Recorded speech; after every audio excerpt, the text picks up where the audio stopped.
മലയാളികളുടെ എക്കാലത്തെയും സൂപ്പർ ഹിറ്റായ പ്രണയ ജോഡികളാണ് ജയറാമും പാർവതിയും. ഇരുവരും വിവാഹത്തിന് മുന്നേ തന്നെ വെള്ളിത്തിരയിലെ മിന്നും താരങ്ങളായിരുന്നു. വിവാഹത്തിന് ശേഷവും ഇരുവരുടെയും പ്രണയം നിലനിൽക്കുന്ന ഒന്നാണ്. അതുകൊണ്ട് തന്നെ മലയാളികളുടെ ഏറ്റവും പ്രിയപ്പെട്ട പ്രണയ ജോഡികളാണ് ജയറാമും പാർവതിയും. ഇരുവരുടെയും മക്കളും അതുകൊണ്ട് തന്നെ മലയാളികളുടെ പ്രീതി പിടിച്ചു പറ്റിയവരാണ്. ഏകദേശം 1 വർഷം മുമ്പായിരുന്നു മാളവിക ജയറാമിന്റെ വിവാഹം.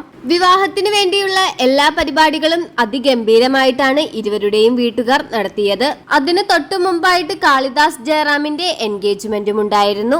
എന്നാൽ ഇപ്പോൾ ഇതാ കാളിദാസ് ജയറാമിന്റെ വിവാഹവും കഴിഞ്ഞു. ഗംഭീരമായ പരിപാടികളോട് കൂടിയായിരുന്നു കാളിദാസ് ജയറാമിന്റെ വിവാഹം നടന്നത്.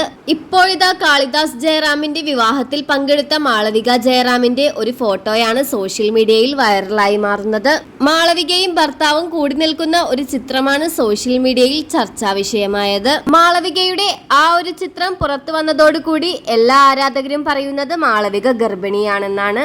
വീഡിയോ കാണുന്ന ആർക്കും തോന്നാവുന്ന ഒരു സംശയമാണത്. കാരണം മാളവികയുടെ വയറിൽ തലോടി നിൽക്കുന്ന ഭർത്താവിന്റെ ചിത്രമാണ് പുറത്തു വന്നത്.